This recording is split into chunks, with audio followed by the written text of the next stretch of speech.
Hello everyone. आज हम लोग देख रहे हैं ओम्स लॉ। तो ओम्स लॉ क्या होता है? At constant temperature and physical condition potential difference is directly proportional to the electric current.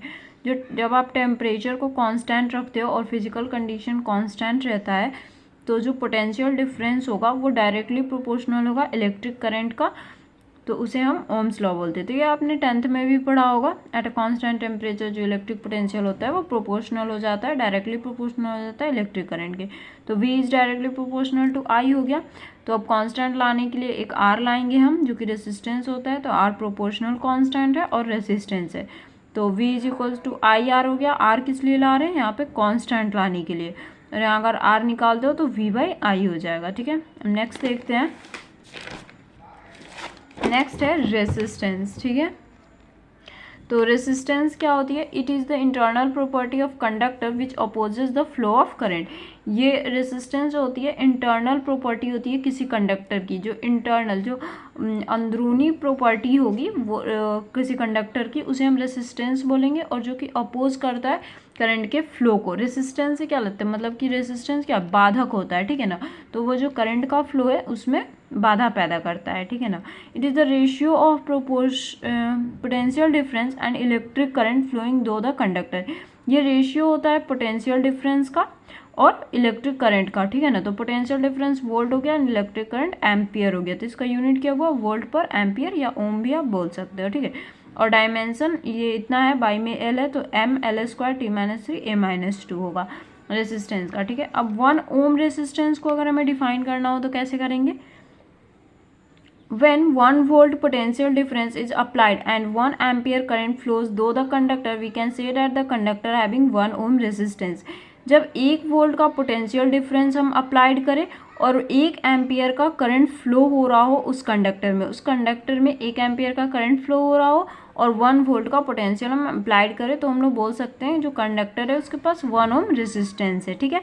तो ऐसे डेफिनेशन आ सकती है 1 ओम रेजिस्टेंस लिखने का। वैसे ये 10th में भी आपने पढ़ा होगा। तो R is equals to V by I. तो I यहाँ पे कितना हो गया?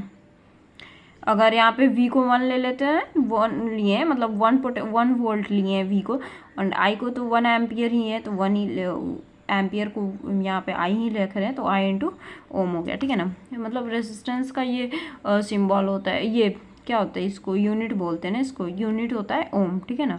और यहाँ पे वोल्ट पर मीटर भी था, क्योंकि रेशियो था पोटेंशियल डिफरेंस और करंट का, तो वोल्ट पर मीटर, सॉरी वोल्ट पर एम्पियर है, मीटर नहीं, वोल्ट पर एम्पियर और ओम दोनों हो सकता है। नेक्स्ट देखते हैं factor affecting the resistance. Resistance किस किस फैक्टर पे अफेक्ट करेगा? लेंथ पे, एरिया ऑफ क्रॉस सेक्शन पे और नेचर ऑफ मटेरियल पे, ठीक है। तो लेंथ पे कैसे करेगा? Resistance is directly proportional to length. Length जितना आप बढ़ाओगे उतना ही रेजिस्टेंस ज़्यादा बड़ा होगा, ठीक है, उतना ही रेजिस्टेंस ज़्यादा होगा। जैसे कि ये देखो, ये इतना बड़ा लेंथ है और अगर ये इतना रहे तो इसमें रेजिस्टेंस कम होगा, इसमें कम होगा। जितना ही लेंथ ज़्यादा होगा उतनी ही रेजिस्टेंस इसमें ज़्यादा होगी। इतना है तो इतना इतना इतना इतना बाधक, फिर इसमें है तो ज़्यादा, फिर ज़्यादा, ऐसे होगा ना। एरिया ऑफ क्रॉस सेक्शन पे रेजिस्टेंस जो होता है वो इन्वर्सली प्रोपोर्शनल होता है एरिया ऑफ क्रॉस सेक्शन पे। जितना आप ज़्यादा एरिया लोगे उतना रेजिस्टेंस कम होगा और जितना कम एरिया लोगे उसमें ज़्यादा होगा।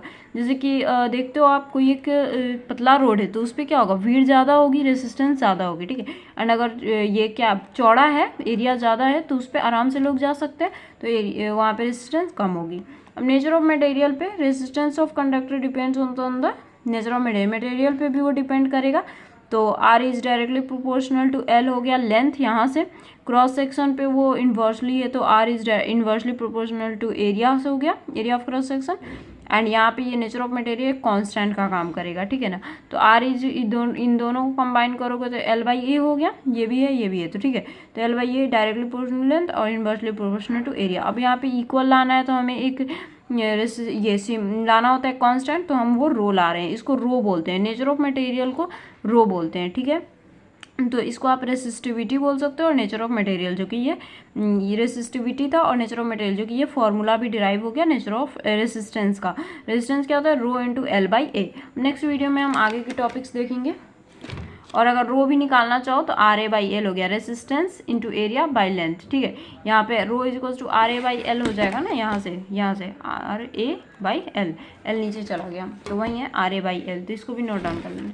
ठीक है गाइज, फिर मिलते हैं नेक्स्ट वीडियो के साथ। इन सबको नोट डाउन कर लेना एंड चैनल सब्सक्राइब कर लेना आगे आने वाली वीडियोस देखने के लिए। Bye guys.